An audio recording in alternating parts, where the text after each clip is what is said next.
കേരളത്തിൽ ഇപ്പോൾ തന്നെ ഫലപ്രദമായിട്ട് നമ്മൾ ഇടപെട്ടുകൊണ്ടിരിക്കുകയാണ്. പക്ഷേ ഈ പറയുന്ന തരത്തിൽ ഉപയോഗം നമുക്ക് ആശങ്കയുളവാക്കുന്ന ഒന്നാണ് എന്നത് ശരി തന്നെ. പക്ഷേ അതേസമയം ഒരുപക്ഷെ ഇന്ത്യയിൽ ഏറ്റവും ഫലപ്രദമായി മയക്കുമരുന്നിനെതിരെ ലഹരിക്കെതിരായിട്ടുള്ള ഇടപെടൽ നടക്കുന്ന സംസ്ഥാനം കേരളമാണ്. 2 തലത്തിലാണ് നമ്മൾ ഇടപെടൽ നടത്തുന്നത്. 2 അല്ലെങ്കിൽ 3 തലത്തിൽ നടത്തുന്ന ഇടപെടൽ. ഒന്ന്, നിയമം ശക്തമായിട്ട് എൻഫോഴ്സ് ചെയ്യുക എന്നതാണ്. രണ്ടാമത്തേത് ബോധവൽക്കരണമാണ്. മൂന്നാമത്തേത് ജനങ്ങളെ ആകെ അണിനിരത്തിക്കൊണ്ടുള്ള ഒരു പ്രതിരോധത്തിൻ്റെ മാതൃകയാണ്. അതൊരു പക്ഷേ ലോകത്ത് തന്നെ സമാനതകളില്ലാത്തതാണ്. നമ്മൾ കണ്ടു, ലക്ഷക്കണക്കിന് ആളുകൾ അണിനിരുന്ന പ്രതിരോധ ശൃംഖല പോലുള്ള ജനകീയ ഇടപെടലുകൾ കാണുകയുണ്ടായി. മാത്രമല്ല, ഇന്ത്യയിൽ മറ്റൊരിടത്തും സംസ്ഥാന തലത്തിൽ മുഖ്യമന്ത്രി തൊട്ട് വാർഡ് തലത്തിൽ വാർഡ് അംഗം വരെ നേതൃത്വം കൊടുക്കുന്ന ലഹരി വിരുദ്ധ സമിതികൾ പ്രവർത്തിക്കുന്നുണ്ടാവില്ല. അപ്പോൾ ജനപ്രതിനിധികൾ ആകെ ഇതിൽ പങ്കാളികളാകുന്നു എന്ന് സംസ്ഥാന സർക്കാർ ഉറപ്പുവരുത്തുന്നുണ്ട്. ഓരോ വിദ്യാലയ തലത്തിലും നമുക്ക് ലഹരിക്കെതിരായിട്ടുള്ള പ്രതിരോധ സമിതികളുണ്ട്. അതിൻ്റെ എല്ലാം ഫലമായി ഇന്ന് ബോധവൽക്കരണത്തിൽ നല്ല മുന്നേറ്റം ഉണ്ടായിട്ടുണ്ടെന്ന് മാത്രമല്ല, എൻഫോഴ്സ്മെൻറ്റിനെയും ഇത് സഹായിക്കുന്നുണ്ട്.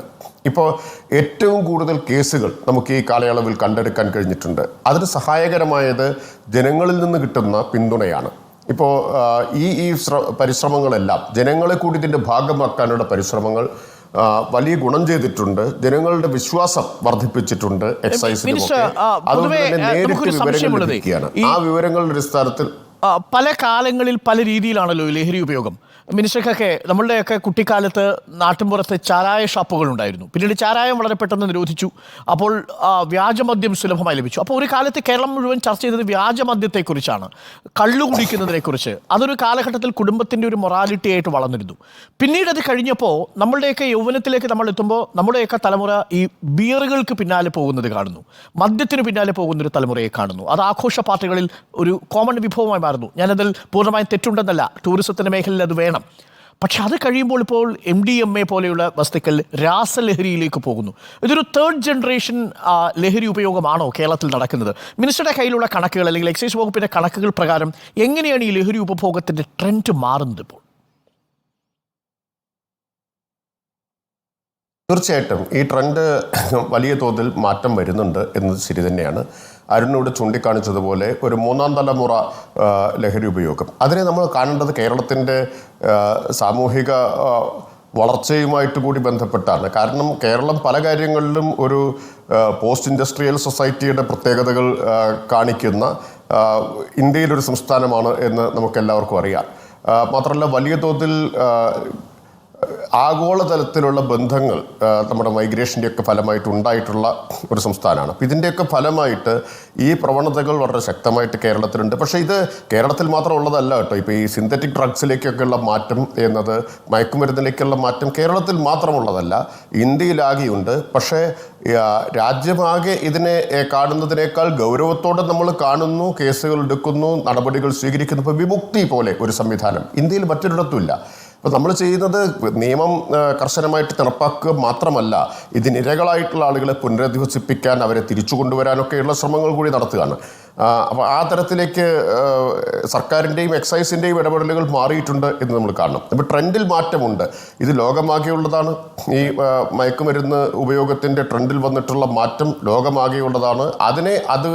അതനുസരിച്ച് തന്നെ നമുക്ക് നേരിടാൻ കഴിയേണ്ടതാണ്. ചെറുപ്പത്തിലെ ശരിയാണ് മിനിസ്റ്റർ പറഞ്ഞതുപോലെ വിമുക്തി പോലെയുള്ളൊരു ഒരു സംവിധാനം ഇപ്പോൾ പഞ്ചാബിലടക്കം ആം ആദ്മി പാർട്ടി പല രീതിയിൽ അന്ന് പഞ്ചാബിൽ നേരിടുന്ന ഏറ്റവും പ്രധാനപ്പെട്ട പ്രശ്നം ഈ ഡ്രഗ് ട്രാഫിക് ആണല്ലോ. നേരിടാൻ ശ്രമിക്കുമ്പോഴും വിമുക്തി പോലെയുള്ള പല സംവിധാനങ്ങളും നമുക്ക് വളരെ ഗുണപ്രദമായ രീതിയിൽ ഉപയോഗിക്കാൻ സാധിക്കുന്നുണ്ട്. മാത്രവുമല്ല, നമ്മുടെ രക്ഷിതാക്കളുടെയൊക്കെ കൺസേൺ, ആശങ്ക എന്ന് പറയുന്നത് മറ്റെങ്ങും ലോകത്തൊരിടത്തും ഇത്രയും ശക്തമായ ഒരു PTA സംവിധാനം വിദ്യാഭ്യാസ മേഖലയിൽ ഉണ്ടാകണമെന്നില്ല. അതൊക്കെ വിമുക്തി നന്നായി തന്നെ ചെയ്യുന്നുണ്ട്. പക്ഷേ അപ്പോഴും ഞാൻ ഒരു മിനിസ്റ്റർ എന്ന നിലയ്ക്കപ്പുറം 2 കുഞ്ഞുങ്ങളുടെ അച്ഛൻ കൂടിയാണല്ലോ. അപ്പോൾ സ്വാഭാവികമായും ഈ കുഞ്ഞുങ്ങളുടെ ഈ ലഹരിയോടുള്ള ആസക്തി ഉണ്ടല്ലോ, അതിന് പകരം വയ്ക്കാൻ നമുക്ക് എന്ത് കൊടുക്കാൻ സാധിക്കുന്നു എന്നൊരു ചോദ്യമുണ്ട്. ഒന്നുകിൽ അവർ മൊബൈൽ ഫോണിന് അഡിക്റ്റ് ആവുന്നു, അതല്ലെങ്കിൽ അവർ ലഹരിക്ക് അഡിക്റ്റ് ആവുന്നു. പക്ഷേ ഇതിനും അപ്പുറം മറ്റൊരു സാധ്യത, ഒരു പോസിറ്റീവായ സാധ്യതയുണ്ട് എന്നത് നമ്മൾ എങ്ങനെയാണ് ഈ കുട്ടികളെ പറഞ്ഞ് ബോധവൽക്കരിക്കുക? അതായത് ഒരു അച്ഛൻ എന്ന നിലയിൽ, ഒരു മിനിസ്റ്റർ എന്ന നിലയിൽ അങ്ങ് പറഞ്ഞത് ഞങ്ങൾ കേട്ടു. ഒരു അച്ഛൻ എന്ന നിലയിൽ കേരളത്തിലെ കൗമാരക്കാരോട്, കേരളത്തിൽ ഈ ഡ്രഗ്സ് ഉപയോഗിക്കാൻ സാധ്യതയുള്ളൊരു കമ്മ്യൂണിറ്റിയോട് ശ്രീ എം പി രാജേഷിൻ്റെ ഒരു മെസ്സേജ് എന്താണ്? എനിക്ക് ആദ്യം ഉള്ള മെസ്സേജ് രക്ഷിതാക്കളോടാണ്. കുട്ടികൾ ഇന്ന് എല്ലാ വീട്ടിലും പണ്ടത്തേതിനേക്കാൾ പ്രാധാന്യമുള്ള ഒരു വിഭാഗമാണെന്ന് കാണണം. നമ്മുടെ കുട്ടിക്കാലത്ത് കിട്ടിയതിനേക്കാൾ പ്രാധാന്യം ഇന്ന് വീടുകളിൽ കുട്ടികൾക്ക് കിട്ടുന്നുണ്ട്. അപ്പോൾ അവർ മനസ്സിലാക്കാൻ, അവരോടൊപ്പം സമയം ചെലവഴിക്കാൻ ഒക്കെ ശ്രമിക്കുക എന്നത് രക്ഷിതാക്കൾ ചെയ്യേണ്ട ഒരു പ്രധാനപ്പെട്ട കാര്യമാണ്. കഴിഞ്ഞ ദിവസം എൻ്റെ മണ്ഡലത്തിൽ തന്നെ ഒരു പരിപാടിയിൽ പഴയ എക്സൈസ് കമ്മീഷണർ ഹൃഷിരാജ് സിംഗ് ഇക്കാര്യം ഊന്നി പറയുകയുണ്ടായി. എന്തുകൊണ്ട് രക്ഷിതാക്കൾ, അച്ഛനമ്മമാർ കുട്ടികളുമായിട്ട് കൂടുതൽ ഇൻട്രാക്ട് ചെയ്യണം, സ്ഥാപനങ്ങൾ വിട്ടുകഴിഞ്ഞാൽ, സ്കൂളുകൾ വിട്ട് വന്നു കഴിഞ്ഞാൽ ഇൻട്രാക്ട് ചെയ്യണം, അവരെ മനസ്സിലാക്കാൻ, അവരുടെ കൂട്ടുകെട്ടുകൾ, ബന്ധങ്ങൾ, അവരാരോടെല്ലാം ഇടപെടുന്നു തുടങ്ങി അവരുടെ സ്വഭാവത്തിൽ വരുന്ന മാറ്റങ്ങൾ, ഇതൊക്കെ മനസ്സിലാക്കാൻ നിരന്തരമായിട്ട് ശ്രദ്ധിക്കണമെന്നും ഇടപെടണമെന്നും പറയുകയുണ്ടായി. കുട്ടികളോട് എനിക്ക് പറയാനുള്ളത്, ഈ യഥാർത്ഥത്തിൽ ജീവിതത്തിൽ ലഹരി പകരുന്ന ഒട്ടേറെ കാര്യങ്ങളുണ്ട്. നമ്മൾ ബാഹ്യമായ ഒരു ലഹരിയെ ആശ്രയിക്കേണ്ട കാര്യമില്ല. അത് ചിലപ്പോൾ ഓരോരുത്തരുടെയും അഭിരുചിക്കനുസരിച്ച് സംഗീതമാകാം, സ്പോർട്സ് ആകാം, വായനയാവാം, അങ്ങനെ ചിത്രമാകാം, ചിത്രം വരയ്ക്കുന്നതാകാം. അത്തരം ലഹരികൾ കണ്ടെത്താൻ കുട്ടികൾക്ക് കഴിയേണ്ടതുണ്ട്. ഇന്ന് ലോകത്താകെ പരീക്ഷിച്ച് വിജയിച്ച പ്രൂവൺ ആയിട്ടുള്ളൊരു കാര്യം സ്പോർട്സ് ലഹരിക്കെതിരായിട്ടുള്ള നല്ലൊരു മറുമരുന്നാണ് എന്നുള്ളതാണ്. വലിയ തോതിൽ അതിന് റിസൾട്ട് ഉണ്ടാക്കാൻ നമുക്ക് കഴിഞ്ഞിട്ടുണ്ട്. ഇപ്പോൾ ഹരിയാന പോലുള്ള സംസ്ഥാനങ്ങളുടെയൊക്കെ അനുഭവം നമ്മുടെ മുമ്പിലുണ്ട്.